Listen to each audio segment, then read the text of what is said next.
सुनसान महल की कहानी। बहुत समय पहले एक घने जंगल के बीच एक शानदार महल बना था।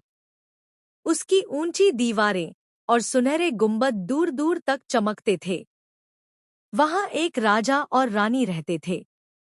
उनके पास सब कुछ था, धन, वैभव, प्रजा का प्यार, लेकिन संतान न होने का दुख हमेशा उन्हें खाता रहा। राजा ने कई साधुओं से उपाय कराए, मगर नतीजा नहीं निकला।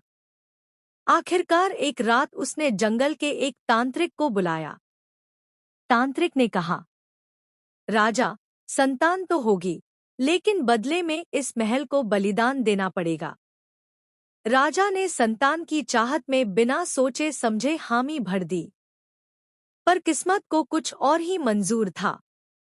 बलिदान की रात तांत्रिक की शक्ति बेकाबू हो गई और पूरा महल श्रापित हो गया। अगली सुबह तक राजा और रानी रहस्यमय तरीके से गायब हो चुके थे। उस दिन से महल सुनसान हो गया। रात को वहां से अजीब-अजीब आवाजें आने लगीं, रानी की पायल की छनक, किसी बच्चे की हंसी और कभी-कभी तांत्रिक के मंत्रों की गूंज। गांव वालों ने उस जगह का नाम रख दिया, सुनसान महल। सालों बाद गांव का एक नौजवान, अर्जुन, उस महल के रहस्य को सुलझाने निकला। सबने उसे रोका, मगर वह निडर था।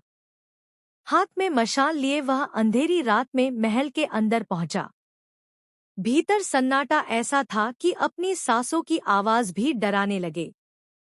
टूटी खिड़कियों से आती हवा पर्दों को हिलाती और दीवारों पर टंगी तस्वीरें मानो उसकी हर हरकत देख रही हों। अचानक उसे दरबार में एक पत्थर की मेज पर जंग खाया ताज पड़ा दिखा। जैसे ही उसने ताज को छुआ, पूरा महल हिल गया। दरवाजे अपने आप बंद हो गए और चारों ओर धुंध फैल गई। उसी धुंध से राजा और रानी की आत्माएं प्रकट हुईं। रानी ने कहा, अर्जुन, हमें इस श्राप से मुक्त करो। हमारी आत्माएं इस महल में कैद हैं। अर्जुन ने कांपते स्वर में पूछा, कैसे?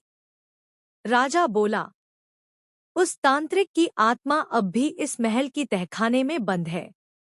जब तक उसका वध नहीं होगा, यह महल कभी शांत नहीं होगा।